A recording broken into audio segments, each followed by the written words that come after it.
everyone. No one has joined this video yet, but I'm sure they will soon. I'm just waiting now for Annie to join the live on Instagram.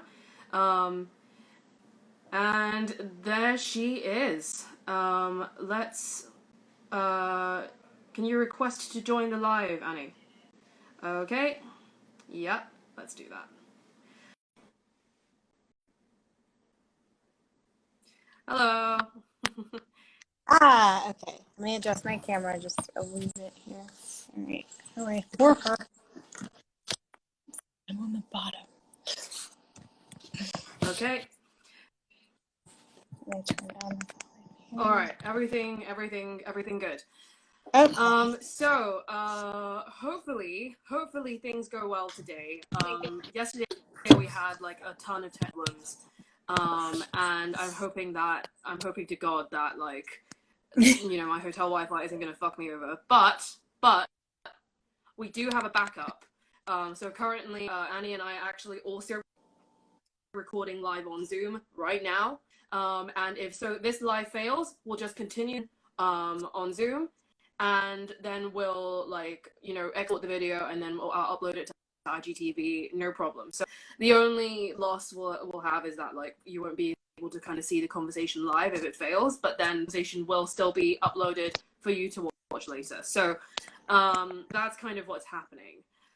Right, so Annie, would you like to introduce yourself and I guess kind of talk about like your platform and like what you primarily create content about, and yeah, just a bit more about yourself. Yeah, so I'm Annie Dunn, and I started this platform just kind of like in a burst to want to like get all of the thoughts in my head that were going on just kind of out there.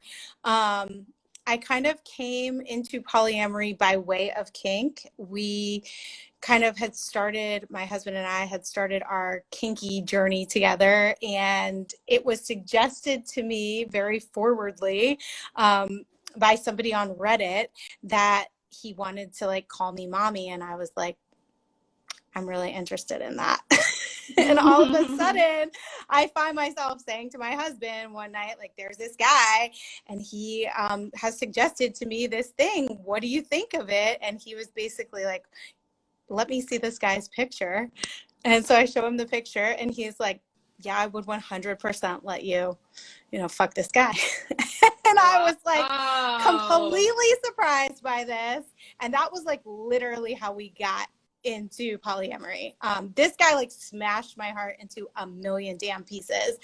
But on the other side of that, I was like, I think this is really for me. I think I'm capable of having like feelings for more than one person and exploring that from a kink dynamic perspective.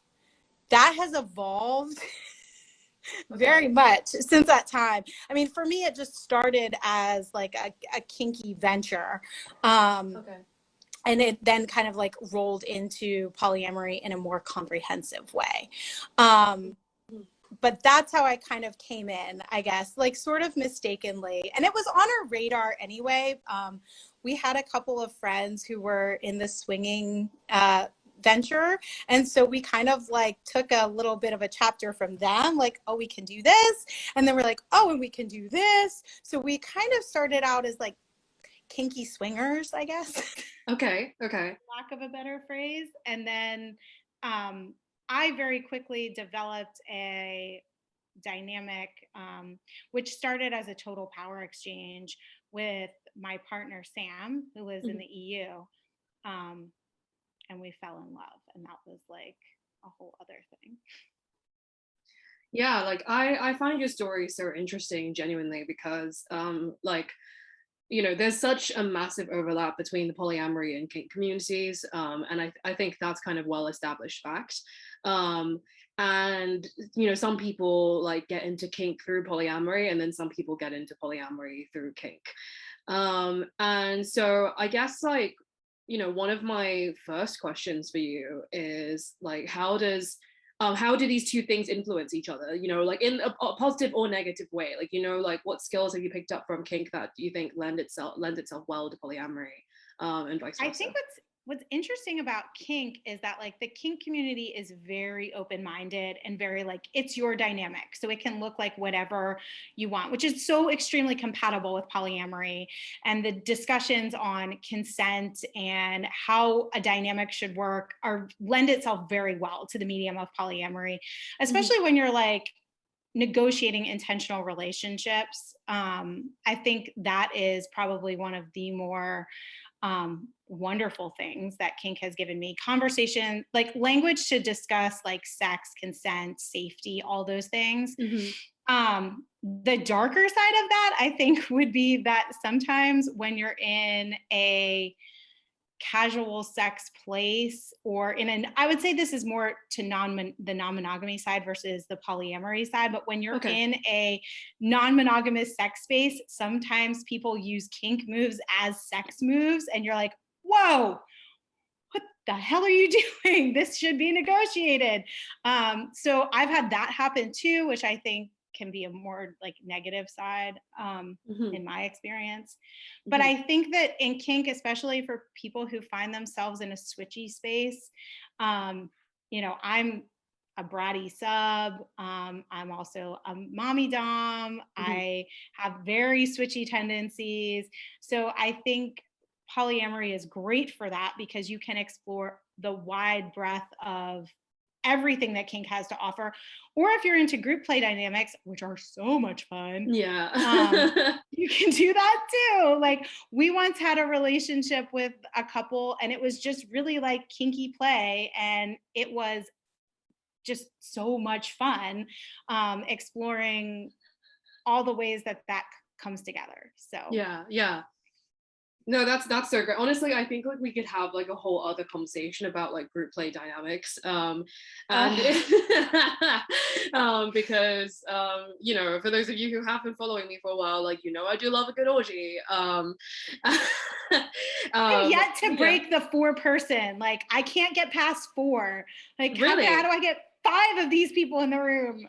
I just haven't yet.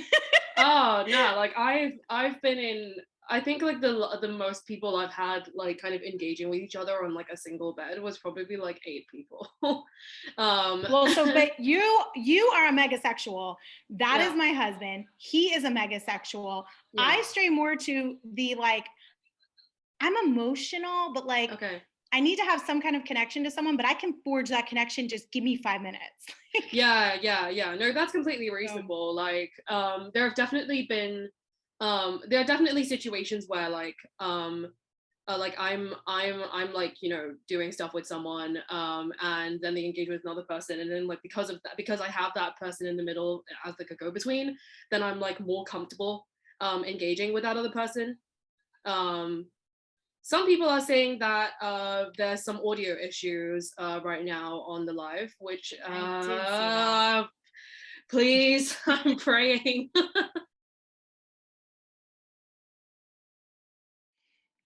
Okay, and we're back. So the live is over. We've kind of posted an update to our channels, and now we're just going to be fully focusing on the Zoom conversation. So Annie, I know that you had a couple of questions from your followers that you collected in a question sticker, and I suppose we can go through those now. Yeah, so this one, the one that kind of like captured my imagination the most was this one. Because I felt like this person looked right into my soul with this question and I didn't love it. It said, how do you repair a breach of trust while not allowing it to negatively impact other partners who were not involved? So you have a kink dynamic, something's gone terribly wrong, and there's been a breach of trust, and how do you not allow it to negatively impact the other partners who were not in that scene with you in that kink space? And you don't. It's impossible. I actually like just had something like this happen in September where I had a failed scene with a partner. It was what my therapist might call a trauma. I don't know that I would like to call it that, but we'll say what she wants to call it. Okay. But for me, like it kind of took down my kink, like took it all the way down. Okay. And I had to really be honest with all of my partners about that.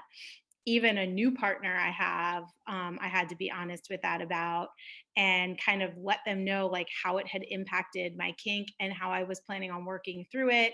It brought up questions of safe wording, body autonomy, like all of those things. Like, I don't know. I guess I see polyamory as an ecosystem. And like when one part of the ecosystem goes down, everything is touched. Like you can't keep dynamics. I mean, in theory, sure, like you can keep dynamics separate, but in practice, like, can you actually keep your emotions, like if something happens and you now need to take this item off the table for a while in kink, of course that's going to spread to your other dynamics, so there's no way to avoid that. So I guess the simple answer would just be communication. Okay.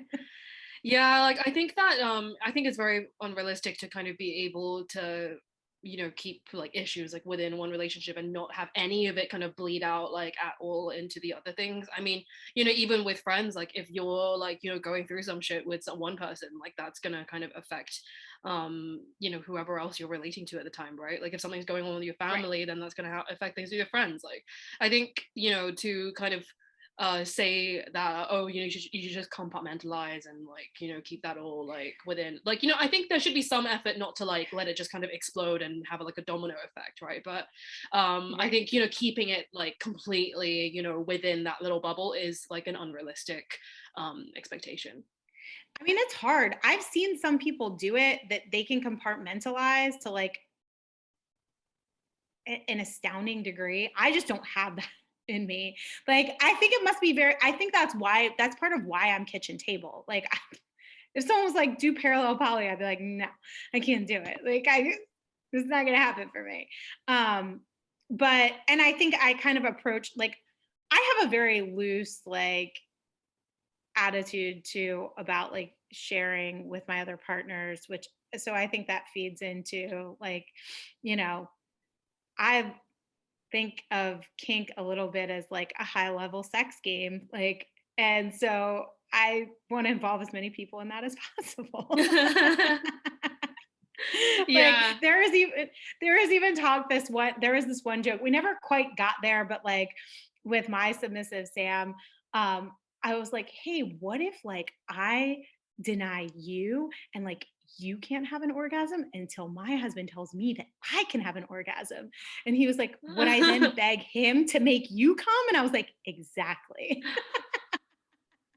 Like, wow. That's what I want to do. Oh my God. Like, that's what I want to do with my life. That's incredible. Oh my God. Like this completely reminds me of like a threesome I had one time with this couple where like basically like the women like in that couple, like she had been she's like, you know, relatively like submissive, or maybe I wouldn't say she, you know, she normally takes like the more passive role in the bedroom. I wouldn't necessarily say there's like a distinct kind of like kink dynamic there, right, in the same way. And because like basically like her partner is much older than her, like he's like twice her age, and so, you know, like he and so, you know, he's used to kind of taking the more kind of active and dominant role like in the bedroom, just because that's kind of, you know, that's just kind of how it works out. But he had been asking for, you know, like her to like dominate him a little, like be a little more kind of like assertive and stuff. And I think like she was just finding it like, you know, difficult to compute, because like obviously like she saw him as like this like, you know, figure. And, you know, obviously like the age kind of thing like factors into it as well, right? So I think she found it very, very difficult to dominate someone who was twice her age and who she like looked up to in that way. Yeah. Which like I totally get, right?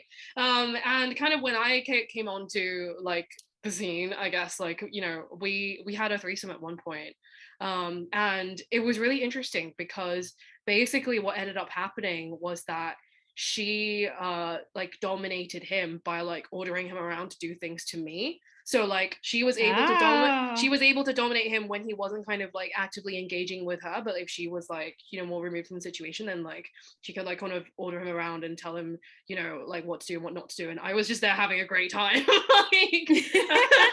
Like I love that. I have like a little bit, because I'm very switchy. I have like a little bit of a guide that I use when I like meet people. It's a little bit of an intuitive guide, but Tell me like more. when I'm trying to decide like what a dynamic might be with a person, if they sort of give me that like, ooh, I'm kind of scared of them, like that's my dom. Oh God. Okay. If I sort of like scare them a little, then like I'm the dom. And like if we like get in a place and we like kind of scare each other, then we switch. Oh Like my that's kind God. of, it's more, I use the word scare, but it's more like oh, you make me nervous. Like, what are you gonna do? Like, Yeah. I want to know. So that's Yeah. kind of my guide I used on that. I do have a question though, like how do you distinguish between like someone who, like is kind of like scaring you in that like, ooh, this is sexy kind of way, and like the, this is a red flag kind of way? Oh, that's a great question. I don't know. To be honest, I really have only been submissive with a few people. I'm probably a little more selective on the submissive end than I am on the doming end, although that's not entirely true. But now that I'm thinking about it, I started out just with my husband being Yeah. submissive to him, Yeah. and with And you him. built up that dynamic over time. There was trust and all. Over Yeah. a really long time, and like naturally, like we didn't even know that's really what we were doing. Like I didn't know I was kinky until Reddit told me I was kinky. I like What? Reddit.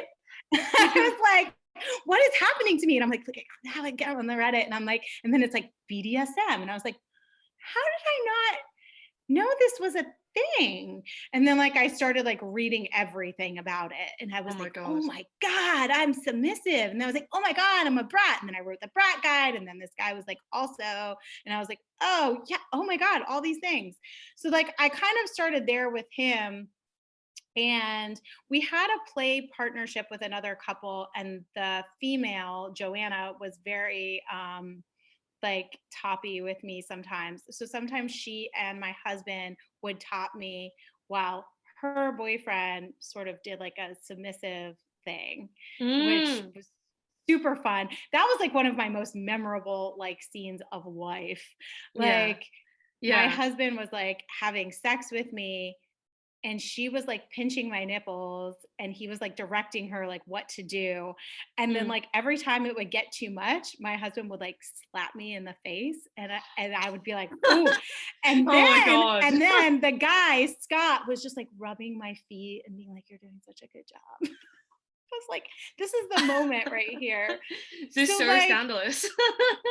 it really was great. I don't Yeah. know, like that sticks out to me a lot, that one. But then sometimes they would all gang up on me and like embarrass me or like talk about me like I wasn't in the room. Like Joanna would be like, Oh, oh, I have such a thing for that. Like it's it's really bizarre. Like I don't know where degradation things come from, honestly, but like I have a real thing for kind of like people like doing stuff to me but also pretending I'm not there, if that makes yeah, well, sense. it's like there's like a sliding scale, right? From Yeah. like neutral to embarrassment to humiliation to degradation. And like it's such a weird, like I love, like embarrassment is great. Like I love being embarrassed. And they would do like, I remember Joanna being like one time like stopping the room and being like, get over here and just taste her pussy. And like they all like talked about it like I wasn't. And I was like, oh my God, this is so freaking humiliating. Like, Oh my and God.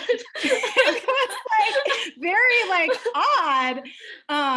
And so like there's that, and then there's like just the most degrading stuff, which I kind of get. I have a little bit like if I'm going to do super degrading stuff, I really want to be in role play for that, because to me, I don't want to be like mega degraded as myself. I This want is to be like some interesting. This is so interesting because like I dabble in like kind of kink stuff, right? But I actually don't like roleplay, which is very strange. And I know that's like not really common. I think people usually kind of take on some kind of persona, right? But then like No, I don't think that. I think it's totally common. Some oh people just really? really have an aversion. Yeah, some people just really have an aversion to it. I have really only had one role play partner Okay. in my Okay. in my kink, most people are like, what, role play? No, what does that even mean? I just, I find it really difficult. Like I really want to be myself, like in a sexual situation, right? And so and also like, I think I take it too seriously because like I also have like a bit of an acting kind of like background ish. I did a lot Me of like acting too. in school, and so it kind of fucks with me. Like if I have to like engage like both those things at the same time, and I'm like I have to go into like actor mode, or like I have to go in like and it really like doesn't mesh in the same way for me. For me, sometimes when I'm like the opposite. To me, I'm like, okay, if I'm in a role play, I can do and say crazy things that I wouldn't do or say. So Yeah, like it's I like sexy had improv. yes, exactly. Yeah. So like we would have these role plays that I would do with this one partner of mine, and we would just, and sometimes the agreement would just be whatever, somebody's going to say something crazy and you're just going to go with it. And I mean, I discovered kinks I didn't know I had as a result of role play, where like he would say stuff like, and these, I just want to preface all of this by saying we did some really dark, I don't even think I could talk about it here because it would be all kinds of trigger warnings, but like we would go some dark places and I'd be like, oh wow, okay. Like Oh my god. that's okay.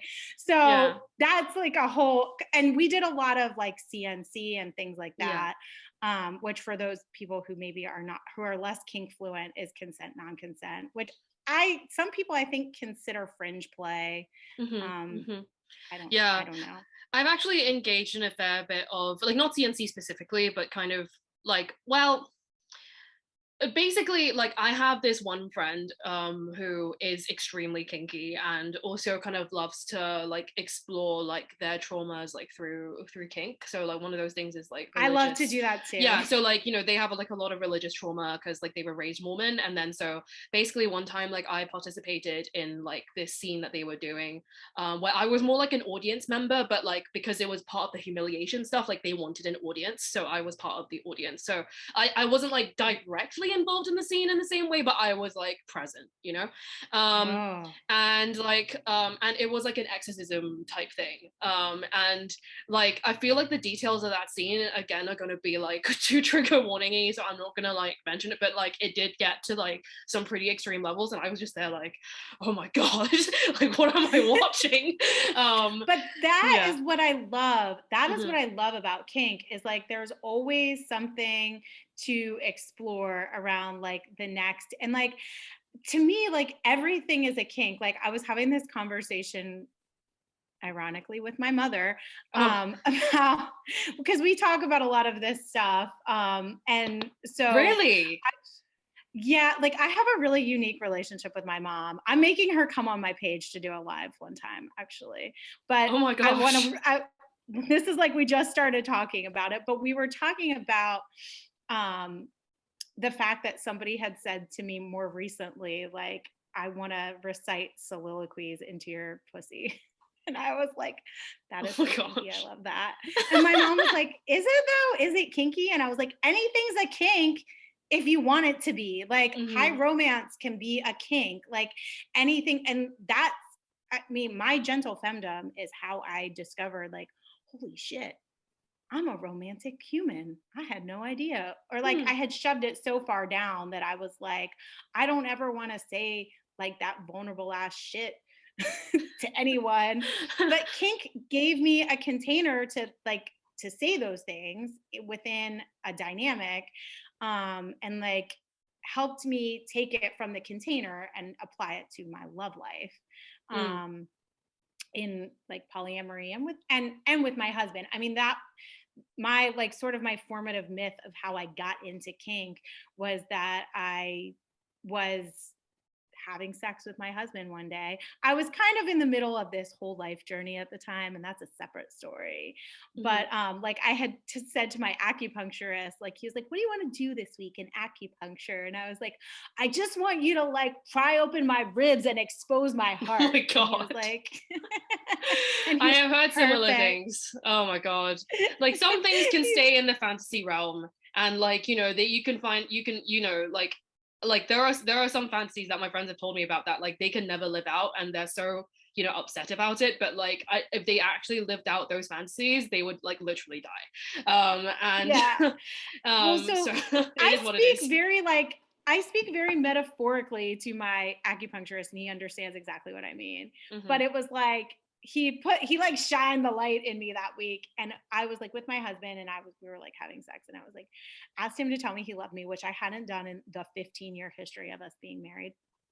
And I was like kind of slightly embarrassed about it. And then he like said it, and I was like, that was unsatisfying because I asked for it. And then like he said it again because he wanted to say it. And it was like this invisible wall that I didn't even know was there, just like shattered. And I was like, I need this guy. And I'm like, I trust him. And then I was like, I think it was like 2 days later, I was like, can you just like make me choke on your dick or something? Oh my God. It was like, finally, I was like, oh, I'm kinky. And that's like how I got into kink. Oh my God. Look, you know, I'm sure like we can, you know, talk forever kind of sharing like salacious sex stories and kind of group dynamics and that kind of thing. Like, honestly, I feel like that's like a whole other kind of thing in itself.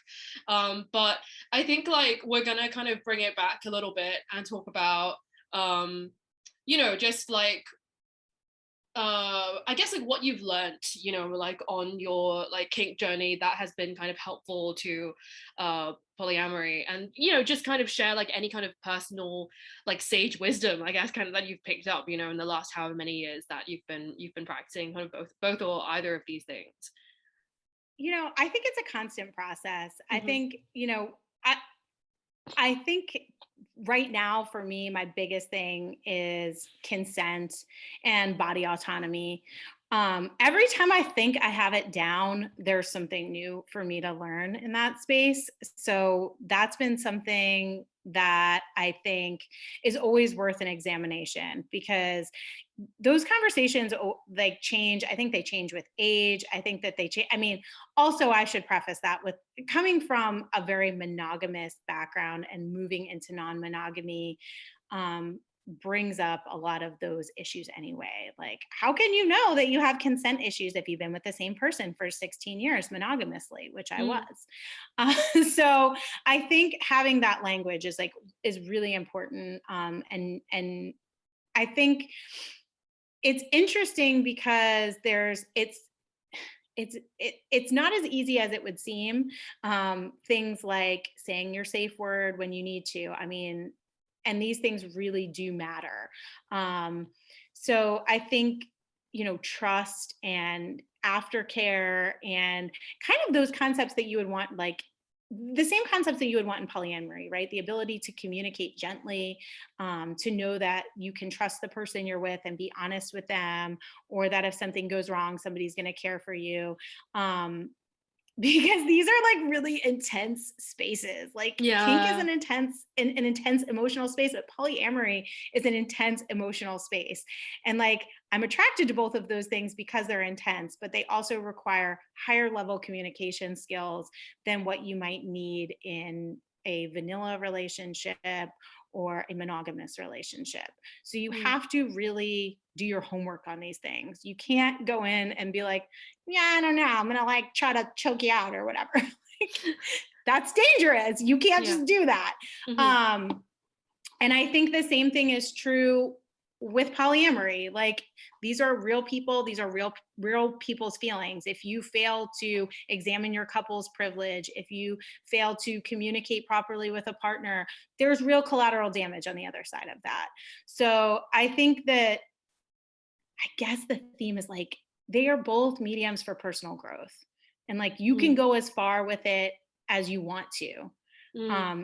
But you have to like educate yourself, and you have to be risk aware, and you have to be able to do all of the high level thinking that those upper echelon skills are going to ask you to do. Yeah, no, that's real. And I think that like, you know, like I think like the consent framework like in BDSM like lends itself like so well to polyamory, right? Like, you know, you have to negotiate everything beforehand like so explicitly. And if something kind of hasn't been hadn't been kind of brought up or communicated, then like you kind of are on the side of caution and kind of ask about it, right? Like and I think like having that framework in place like would be really useful in a polyamorous dynamic, because I see so many situations where couples are opening up and like some of them like don't kind of talk about boundaries at all, and then it kind of goes up in flames. And then other people, like, they do have like a boundaries talk, like they make certain agreements and blah blah blah, but then they fail to account for some things, and then someone's like out on a date, they're not sure whether something is like is going to make their partner feel like uncomfortable or cross boundary, and then they just kind of make a judgment call and it turns out to be wrong. And that can be like depending on the judgment call, like that can be super difficult to kind of repair, right? So yeah, like what are your thoughts on that? I've noticed that my best dynamics and my best polyamorous relationships have the same thing in common. Mm-hmm. It's intention. Mm-hmm. And that's it. Like all the times that I've been like, yeah, let's see what happens. Disaster. Like you can't really do that. Like you have to have some intention behind these things, or at least I do. Like maybe it works out for people aligning in those ways, but I think it's just much riskier. So I think that putting good intention and negotiation behind relationships of any kind really does help. But I think in order to do that, you also have to know yourself. You have to know what your values are. You have to know what your limits are. So really it's about knowing yourself, I guess, at the end mm-hmm. of things. Like know yourself, bring your values to the table, and have intention, whether it's kink or polyamory. You have to do those things if you want to be successful. I mean, you can do those things and you can run through as many partners as you'd like. Yeah. And maybe that, and some people that might be what works for them. Mm-hmm, mm-hmm. Who am I to judge? Yeah.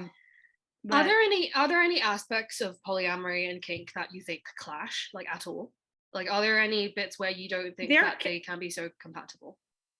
I mean, I think there's just sometimes BDSM dynamics make polyamory stickier.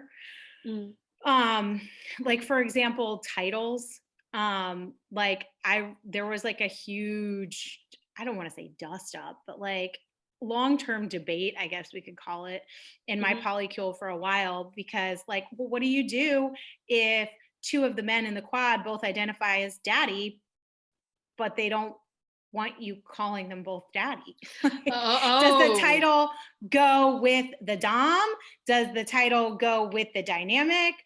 Those are not clear cut things, right? Yeah. And I think also another aspect of it that I am genuinely really curious about is like, there's so much kind of, power exchange and, play with like hierarchy, right? Like in the kink community, that's very like clearly delineated.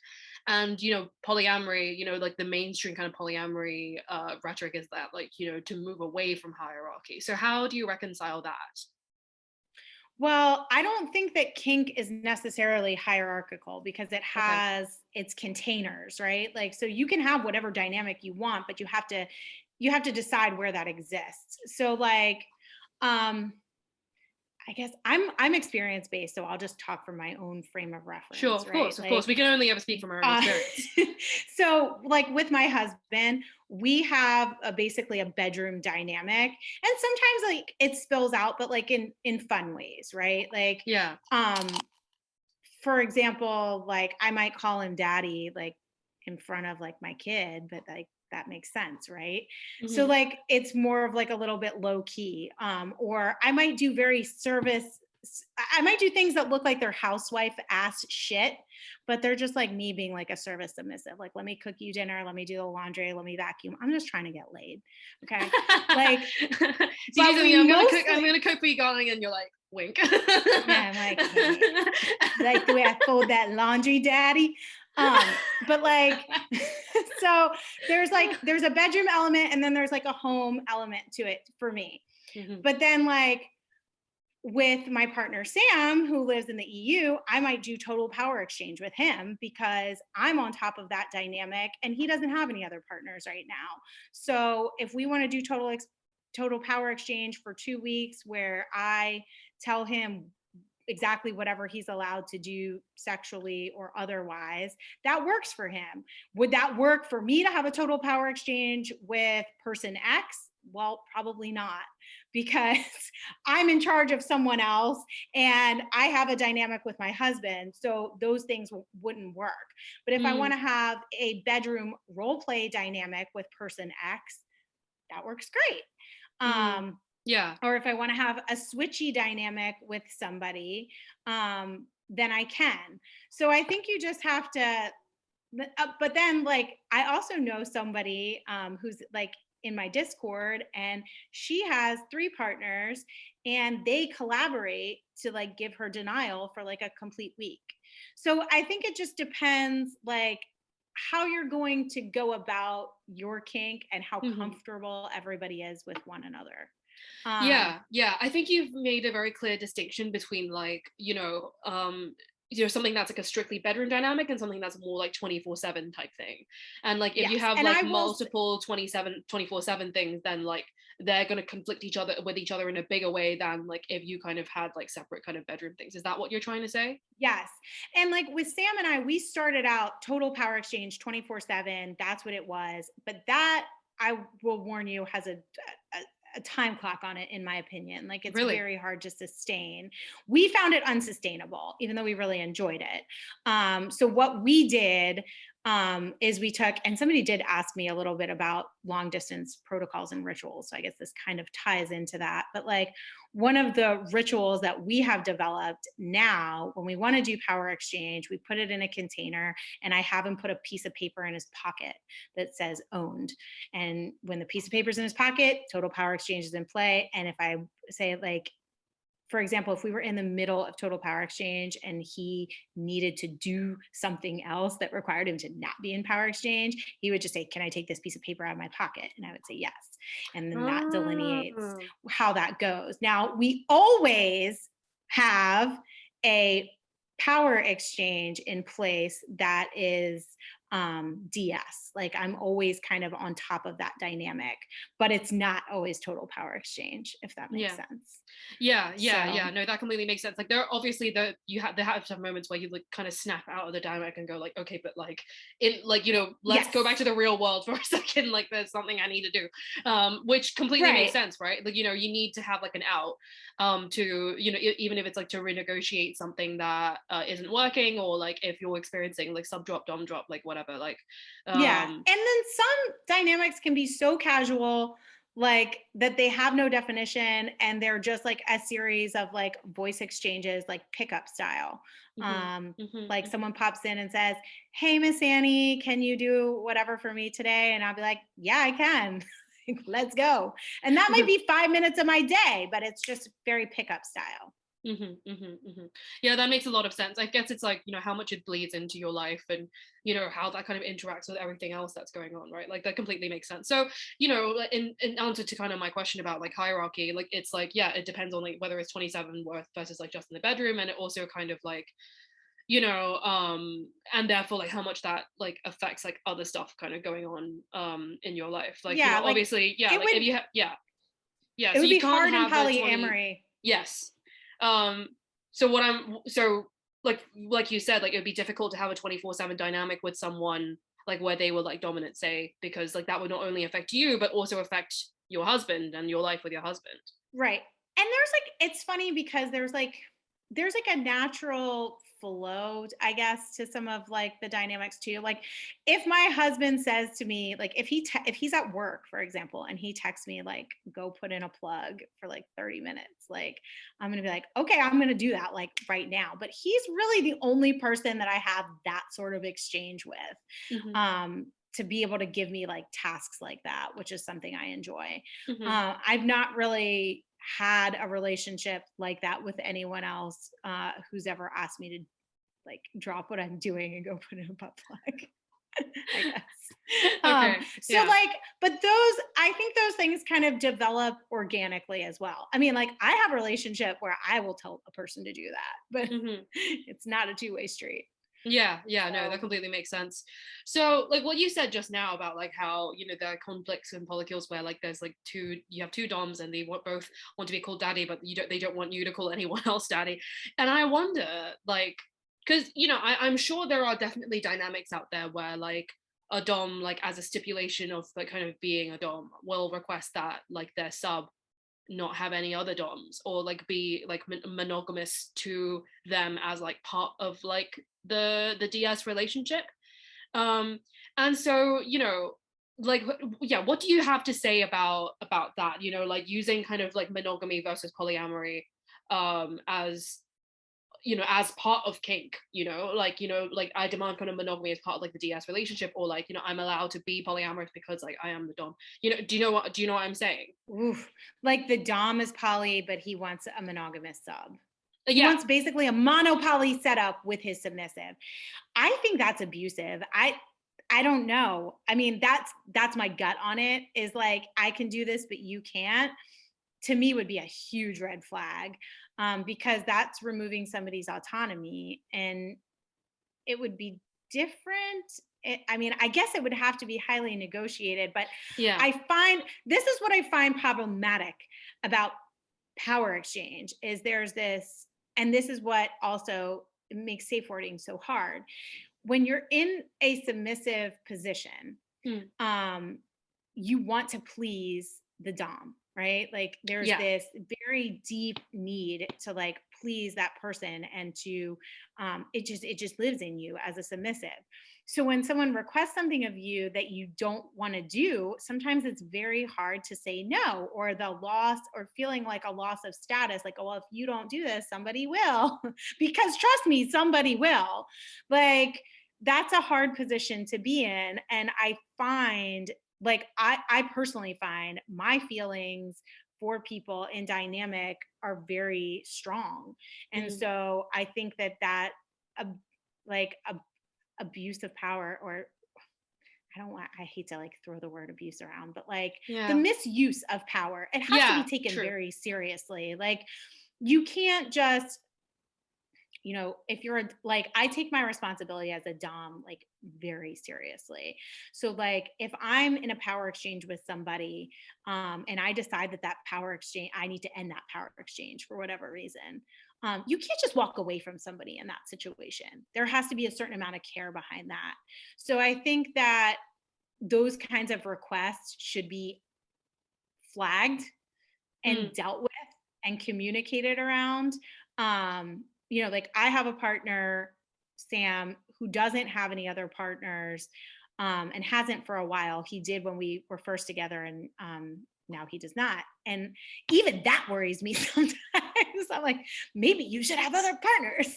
Like, because I don't want to always, and like, I mean, even recently he said, can you put some criteria around like what you would want from like me finding other partners? And I'm like, this is a slippery slope. I don't know if I feel comfortable for that. To the point, then he reached out to my husband and was like, I need her to help me with this. I can't do it. He's like, can you explain to her why I need her to do this?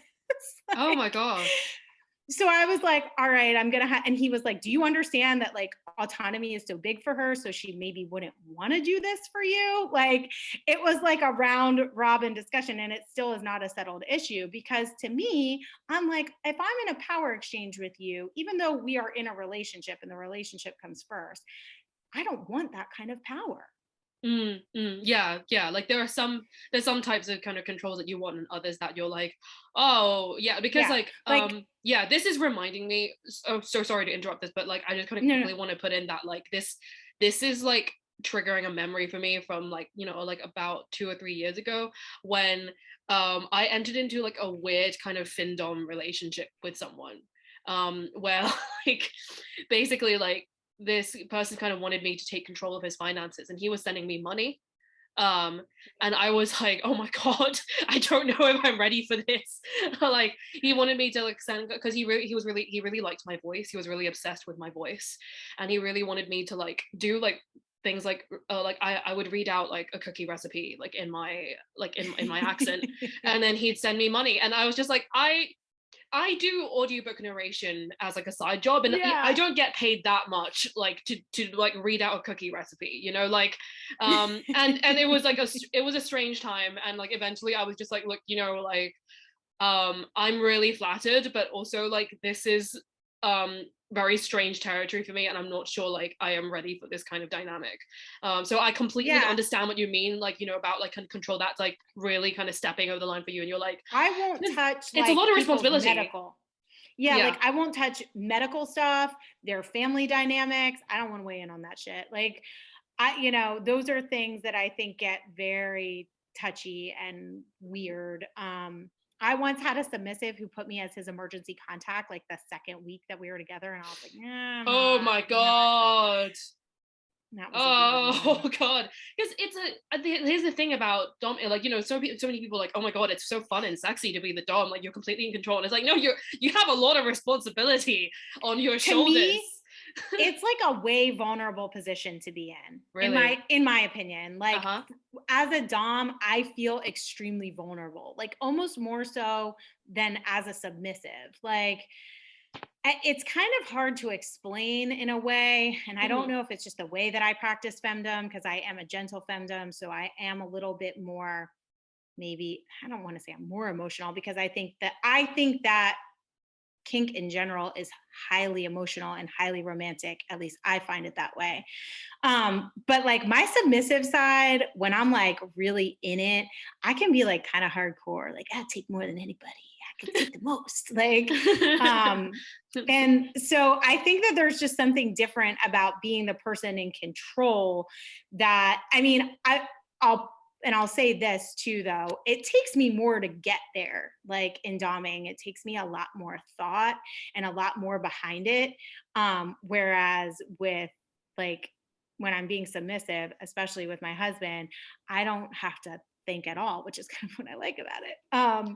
So it's a ton of responsibility, I think. And I think that everybody who practices doming really does need to take that into consideration when they are doing it, because it can, I mean, not so much for pickup style play, but real negotiated dynamics. Yes, absolutely.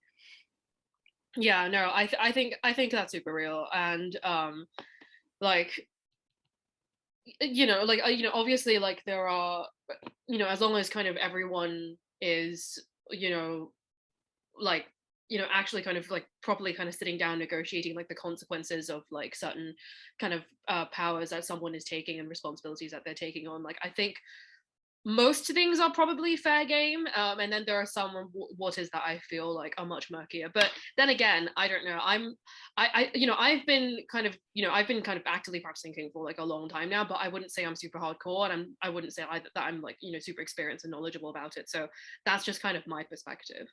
I mean, I always find that I'll be like, I'm never going to do that. And then the next thing I know, I'm like, oh shit.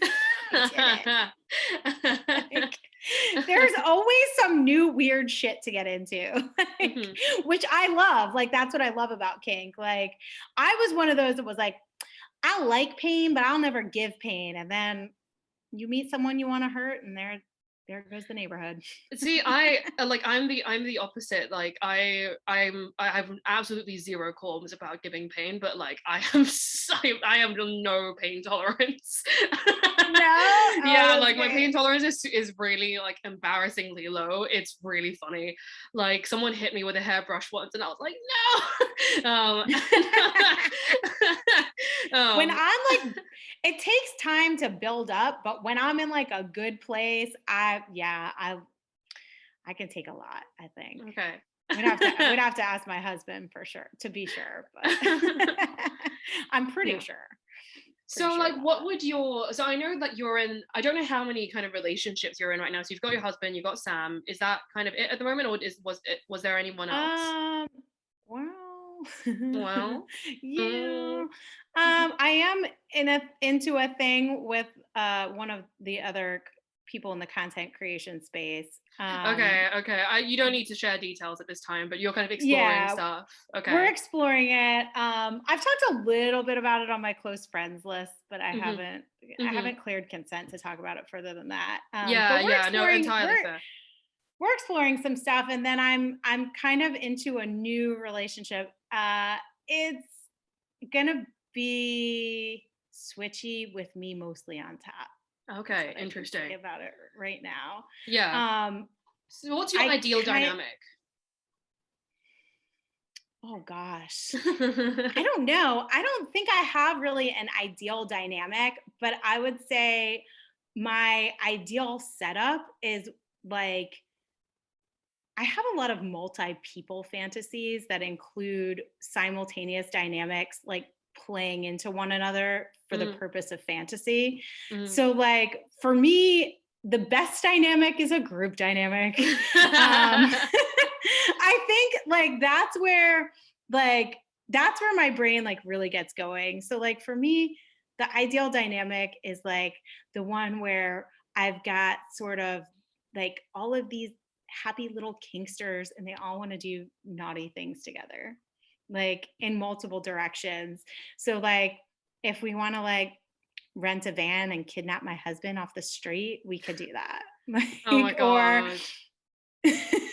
Or like if I want to like be surprised by walking through the door and oh my god, what's happened, like I've been stolen and taken into the bedroom and there's a mean one and a nice one, like oh good how cop, lovely. bad cop. Yeah, like so to me like that's kind of like if I was headed to a place, like that's the place I'm headed. Like I want to have a couple of really well-worn dynamics that can start to intersect with one another in some really just crazy ways. Yeah, so people kind of, your partner's kind of collaborating to kind of curate, something. Yeah, like or like for you. me, like I would love to collaborate with a meta to like just do something nuts to my husband. Like, I would love to do that. I would just, where is she? Yeah. Oh, does your husband have other partners at the moment? No, not right now. Well, he has like a couple of people he's talking with. Yeah, like we kind of just had, we had a polycule. Things have kind of chilled there.